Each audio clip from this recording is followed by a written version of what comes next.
I feel a lot better about 2024 for the Chicago Bears, thanks to Jarrett Payton of WGN for interviewing Chicago Bears current president and CEO Kevin Warren.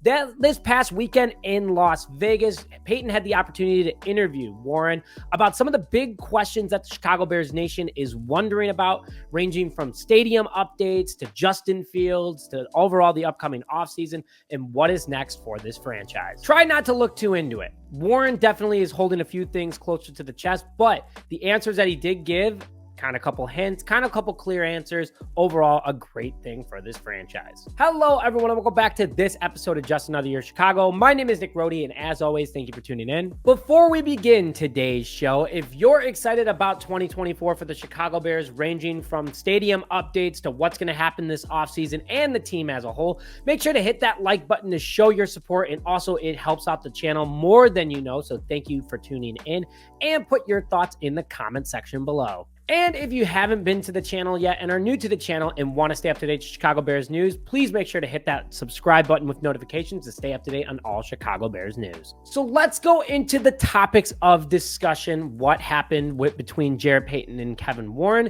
and starting with the stadium updates, which honestly, Arlington Heights is not out of the picture. Warren started off with saying that the Arlington Heights property was incredible. Off that, he thinks that Chicago is the best city in the world, from the skyline to the lake to its history, and that's why he wants the Bears to stay in Chicago, but he's not ruling out Arlington Heights. In order to stay in Chicago, Warren needs to know that the city will help build one on the lakefront. He needs to also meet the expectations of things that are missing. He didn't get into specifics on that, but there's a lot of factors that go into this, and there's really no lakefront space unless you go to the super southern point of the city and not in the city skyline, is what Warren was getting at. So there's a lot of factors that go into this. And he said himself, quote, "This is a long journey and we're still looking at all options on the table," unquote. So Arlington Heights is not out of the picture. He said that the 320-acre plus property is incredible, and there's a ton of great plans that go into it. It's great for transportation, it's great for players, it's great for the community, but he's working with both the mayor of Arlington Heights and Mayor Brandon Johnson of Chicago, and he's trying to find who has the best opportunity for themselves and not just the Chicago Bears. Warren also said he wants to finalize the plans for the stadiums in the upcoming months, definitely before the year is over. He wants shovels in the dirt by the end of 2024, working on the stadium, as he says that probably with whatever they plan, it's going to take about 3 years to do. So he wants, again, both parties, whether it's Arlington Heights, downtown Chicago, or even another suburb. I mean, if he goes to the burbs, it's going to probably be Arlington Heights. But he wants it to work out for everybody in the end, and that's his biggest concern, which I think is very respectful because it's the Bears. Number 3 franchise in the NFL from a money perspective, is going to help out any community that it goes to.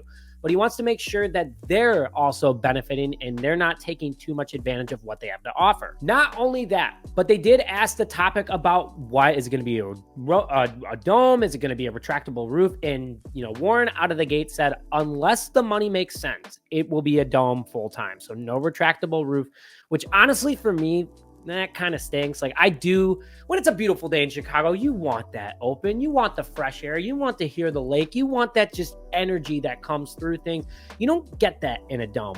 But he did say that he would want to do a roof like SoFi or like US Bank, where it's clear, so it still feels like you're outside, but the elements are protected from the players. So you're able to host a Super Bowl. You're able to host a Final Four.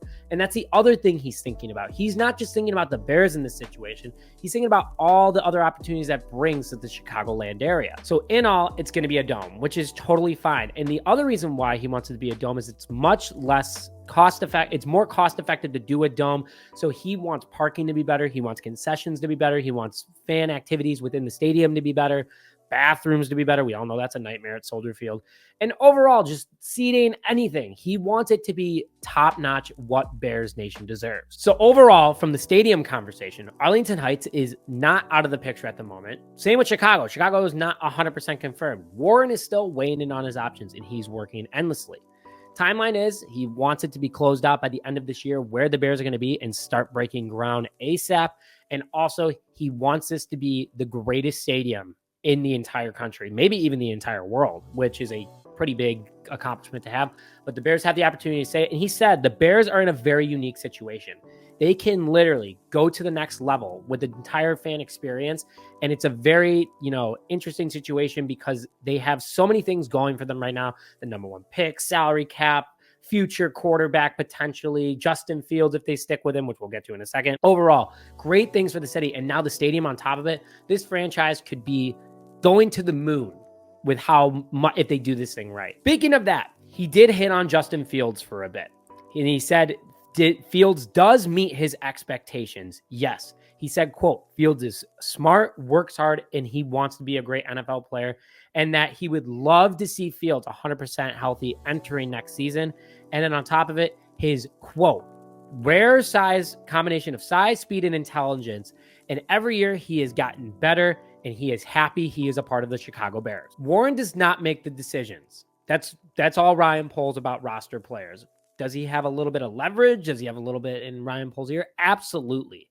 But it's good to hear that your president and CEO is name dropping Justin Fields himself, saying what he loves about him, saying that he sees the success, sees that he sees the potential.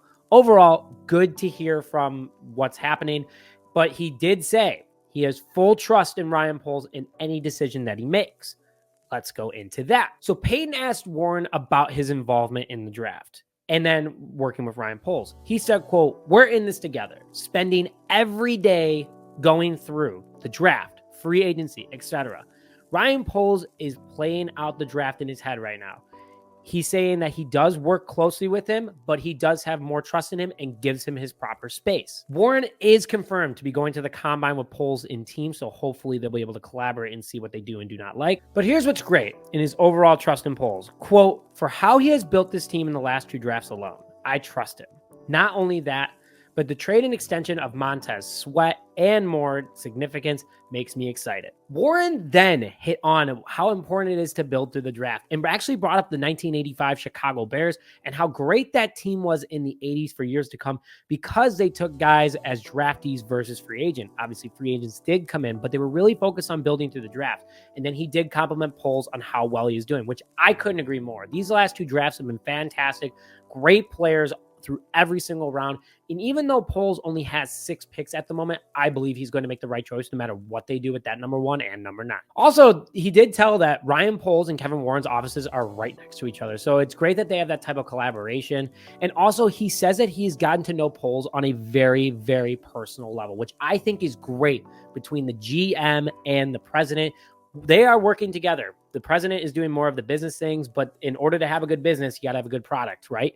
Absolutely, that is what Kevin Warren has seen and Ryan Poles has done together.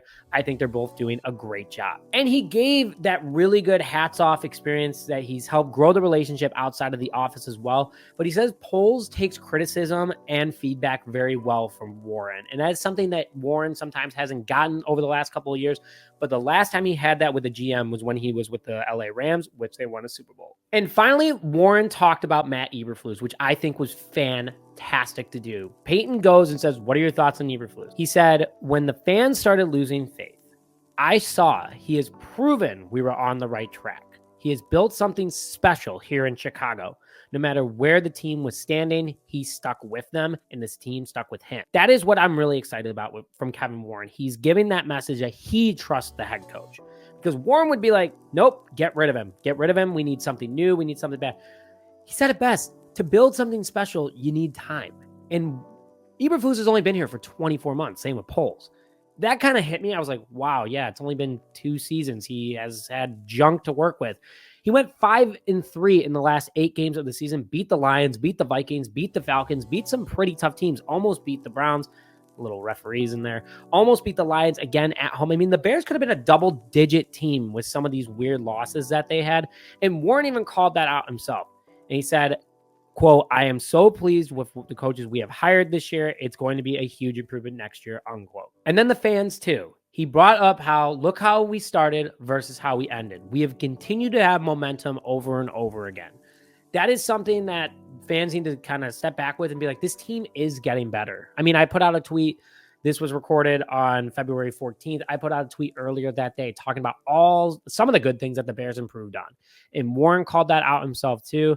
I agree with him. We're going to be great next year. We've had the momentum. This is year 3. Poll said it would take 3 years, and we're entering year 3 right now. I think that this team is on the cusp of being a really great team for a long time. Put your thoughts in the comment section below, though, guys. Want to hear what you're thinking, but it was a great interview. And again, please go watch that on WGN News. The link is in the description for you to go watch. But with that, thank you as always for tuning in this episode of Just Another Year Chicago. My name is Nick Rhodey, and as always, bear down, baby.